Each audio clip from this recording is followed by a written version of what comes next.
My lovely soul family, कैसे हैं आप सब। आई होप आप बहुत अच्छे होंगे। अपना नाम जप और इनर वर्क बड़ी मेहनत और लगन से कर रहे होंगे।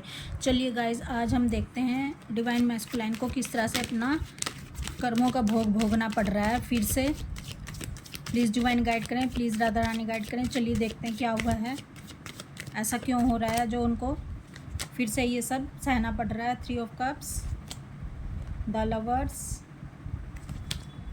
Judgement, 7 of swords, 9 of pentacle, 3 of pentacle, 10 of swords.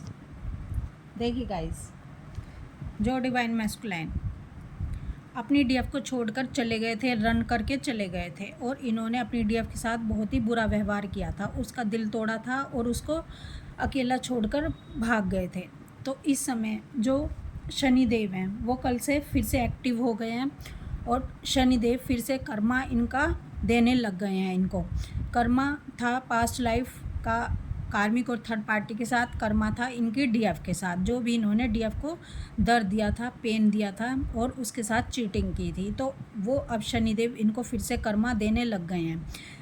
इनको जो बीच में रिलैक्स कर दिया गया था, रिलीफ दे दिया गया था, ताकि ये अपनी डीएफ के प्यार को एक्सेप्ट कर सकें और आगे बढ़ सकें और थर्ड पार्टी और कार्मिकों को ये रिलीज़ कर सकें। लेकिन ये कंफर्ट जोन में फिर से जाकर बैठ गए थे। इनको लगा कि सब फिर से ठीक हो गया, मैं फिर से अपनी डीएफ से एनर्जी लूँगा और अपने थर्ड पार्टी और कार्मिकों के बीच में जाकर आराम से अपनी लाइफ को जी लूँगा। लेकिन ये भूल गए थे कि डिवाइन की इन पर पल पल नज़र है, शनिदेव की इन पर पल पल नज़र है। जैसा आप दूसरों को दोगे आपको वो सब रिटर्न करना ही होगा, वो सब पेन सहना ही होगा।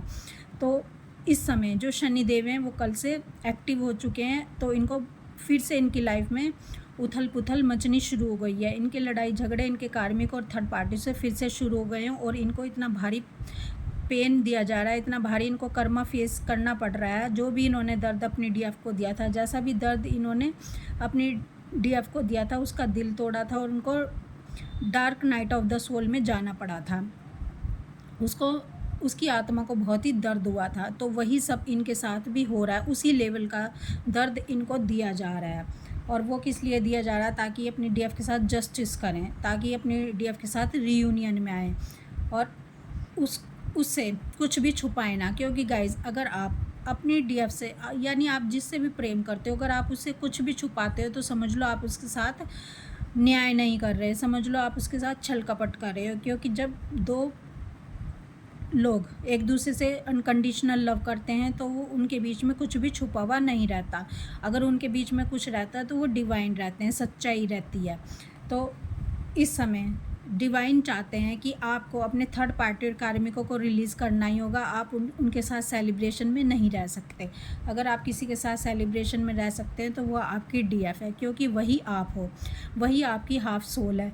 इनको ये सब बातें समझाई जा रही हैं और इनको ये सब बातें प्रैक्टिकली समझाई जा रही हैं। इनकी लाइफ में तांडव मचाकर, इनकी लाइफ में उथल पुथल मचाकर, इनका जो हेल्थ इश्यूज़ थे फिर से वो शुरू हो गए हैं और इनका फाइनेंस फिर से डूबने लगा है। इनके फाइनेंस पर फिर से वार किया जा रहा है और इनके जो थर्ड पार्टी कार्मिक हैं वो फिर से इनके साथ लड़ाई झगड़ों में उतर आए हैं। और ये तब तक होता रहेगा जब तक ये अपनी डीएफ के प्यार को एक्सेप्ट नहीं करेंगे और जो भी इन्होंने उसके साथ गलतियां की थी, जो भी उसका दिल दुखाया था, जो भी उसका दिल तोड़ा था और इसका दिल छलनी किया था, जब तक ये माफ़ी नहीं मांगेंगे, जब तक ये उस चीज़ को एहसास नहीं करेंगे कि इन्होंने कितना गलत किया था, गिल्ट एनर्जी में नहीं आएंगे, जब तक इनको डिवाइन माफ़ करने वाले नहीं हैं, तब तक शनि की इन पर कुदृष्टि बनी ही रहेगी। तो गाइज़, ये सब आपके डिवाइन मैस्कुलाइन के साथ फिर से होने लग गया है।